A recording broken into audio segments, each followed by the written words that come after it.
மிக்க நன்றி திரு இம்ரானுல்லா. இணைப்பில் வந்து தகவல்களை பகிர்ந்து கொண்டமைக்கு நம்மோடு தொலைபேசி வாயிலாக இணைந்திருக்கிறார் பாஜக மூத்த தலைவர் திருமிகு தமிழிசை சவுந்தரராஜன் அவர்கள். மேடம் வணக்கம். வணக்கம். கரூர் விவகாரத்தில் உச்சநீதிமன்றம் சிபிஐ விசாரணைக்கு உத்தரவிட்டிருக்கிறது. அதே நேரத்தில் அந்த சிபிஐ விசாரணை ஓய்வு பெற்ற உச்சநீதிமன்ற நீதிபதி தலைமையில் அமைக்கப்பட்டிருக்கக்கூடிய ஒரு குழுவின் மேற்பார்வையில் அந்த விசாரணை நடைபெறும் அப்படிங்கிற உத்தரவும் பிறப்பிக்கப்பட்டிருக்கு. எப்படி பார்க்கிறேன்? இரண்டுமே வரவேற்கக்கூடிய ஒரு முடிவு, தீர்ப்பு. இதைத்தான் முதல் நாளில் இருந்தே பாரதிய ஜனதா கட்சி அந்த கரூருக்கு சென்று அடுத்த நாளே எங்களது மாநில தலைவர் நான் உட்பட கேட்டது இதுதான். ஏன்னா கரூர் சம்பவம் இயல்பாக நடைபெற்றதா என்ற ஒரு சந்தேகம் எப்பொழுதுமே நமக்கு இருந்து கொண்டிருந்தது. அதே நேரத்துல அரசாங்கம் தனது கடமைகளை தவறியதை ஒரு தனிநபர் நீதிபதி குழு அமைத்த போது நீதிபதி அங்கே தீர்ப்பு சொன்ன மாதிரி சில கருத்துக்களை சொன்னது நம்ம எதிர்த்தோம். கரூர் சம்பவத்திற்கு உச்சநீதிமன்றம் கராராக தீர்ப்பு வழங்கி இருக்கிறது என்று எனது கருத்து. இதுல என்னன்னா, எல்லாரும் கேட்டாங்க, எல்லா இடத்துக்கும் போகும்போதும் ஒழுங்கா நடந்து ஏன் கரூர்ல பிரச்சனை வந்ததுன்ற மாதிரியே இன்னைக்கு உச்ச நீதிமன்றத்துல வழக்காடு மன்றத்திலையும் தமிழக அரசு சில சதிகளையோ விதிகளையோ செய்யறாங்கன்றதுக்கு இன்னும் 2 பேரை பத்தி ஒரு தகவல்கள் வருகிறது. அவங்க வழக்கு போட்டாங்கன்னாங்க, அப்புறம் இல்லைன்னாங்க. இப்போ மிரட்டப்பட்டார்களான்னு நமக்கு தெரியாது. நேற்று ஒன்று சொன்னவர்கள் இன்று இல்லைன்னு சொல்றாங்கன்னா அது என்னன்னு தெரியாது. அததான் தமிழக அரசு ட்ரம்ப் கார்டா யூஸ் பண்றாங்களா நமக்கு தெரியாது. எப்படி இருந்தாலும் தமிழக அரசிற்கு இது மிகப்பெரிய அடி. எதிர்கட்சிகளுக்கு 41 உயிர்களுக்கு நியாயம் கிடைக்கும் என்று நான் நினைக்கிறேன். உண்மை வெல்லும். திருபுவனம் காவலாளி அஜித்குமார் மரண வழக்குல போராட்டம் நடத்திய தாவேக தலைவர் விஜய் சிபிஐ என்பது பாஜக RSS கைப்பாவையாக இருக்கிறது அப்படிங்கிற விமர்சனங்களை முன் வச்சிருந்தாரு. இப்ப இந்த வழக்கை சிபிஐக்கு கோரி இருக்கிறது தாவேக, அதை பாஜக வரவேற்கிறது. எப்படி புரிஞ்சுக்கணும்? இல்ல, அதான் உண்மை புரிந்து கொள்ளும். அனுபவம் இல்லாத விஜய் முதலில் பேசியது. அனுபவம், அரசியல் அனுபவம் வரும் பொழுது பாஜக செய்வதெல்லாம் சரி என்பதைத்தான் பிற்கால சமூகம் உணரும் என்பதற்கு இது ஒரு முன் உதாரணம். ஆக நியாயமான ஒரு தீர்ப்பு வர வேண்டும் என்றால் அரசியலை தாண்டி சிபிஐ வேணும் என்பதையும் பாஜக நியாயமாகத்தான் நடந்து. பாஜகவுக்கும் சிபிஐக்கு சம்பந்தம் இல்ல. இப்படி தொடர்பு பற்றி பேசியது தவறு என்று அவரை உணர வைத்திருப்பது இந்த சம்பவமா இருக்கலாம்.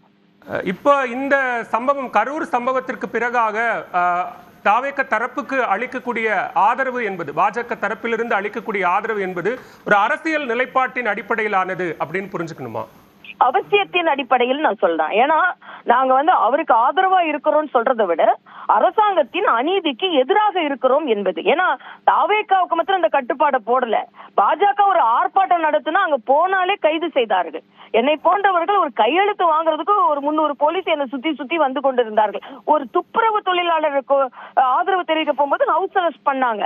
இது தாவேகா சார்பாக எதிர்கட்சிகளின் உரிமை நசுக்கப்படுகிறது என்பதற்கு ஒரு எதிர்கட்சியாக பாரதிய ஜனதா கட்சி எங்களுக்கும் அந்த அனுபவம் இருந்து கொண்டிருக்கிறது என்பதற்காக நாங்கள் அவரோடு துணை நிற்கிறோம்.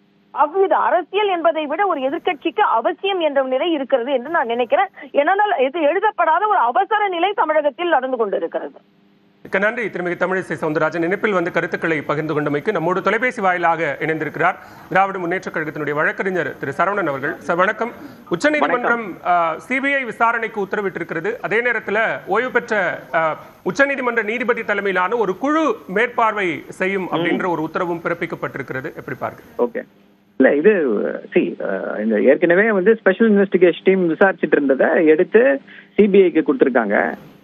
ஸோ இதுல சிபிஐ என்ன நடந்திருக்கிறது அப்படின்றதை மேற்கொண்டு விசாரிக்கும்.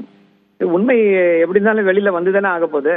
அங்க என்ன நடந்துச்சு, எதனால் இந்த உயிரிழப்புகள் அப்படின்றதெல்லாம் minute by minute everything is recorded.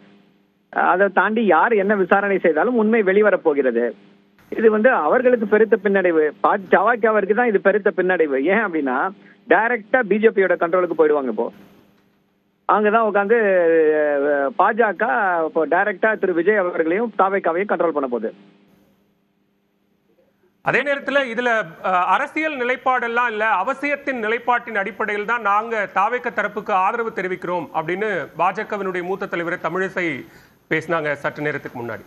Sir அதுதான் சொல்றேன், சிபிஐ யாருடைய கட்டுப்பாட்டுல இருக்கு அப்படின்றது நம்ம எல்லாருக்குமே தெரியும்.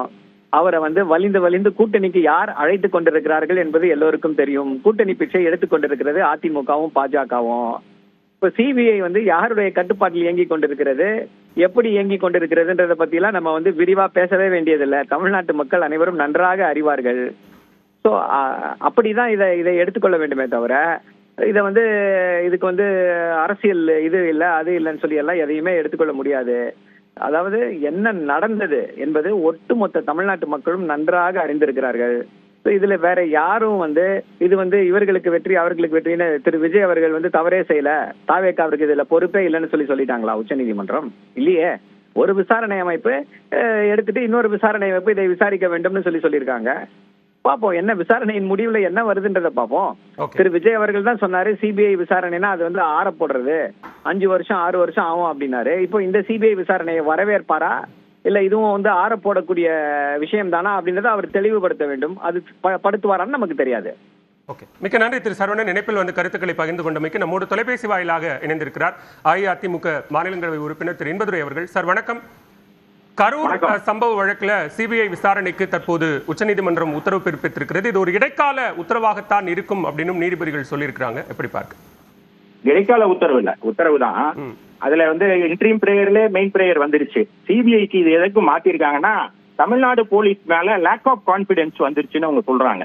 எப்போ வந்து ஒரு ஏஜென்சி மேல லேக் ஆஃப் கான்பிடன்ஸ் வருதோ அப்போ வந்து சிபிஐக்கு போலாங்கிறது நிலைநிறுத்தப்பட்ட தீர்ப்பு. இந்த வழக்குல அதாவது சம்பவம் நடந்த முதல்ல இருந்தே தவறு. எப்படின்னா ஏற்கனவே அதிமுகவுக்கு மறுக்கப்பட்ட இடத்துல தாவேக்காவுக்கு அந்த இடத்த கொடுத்தது தப்பு.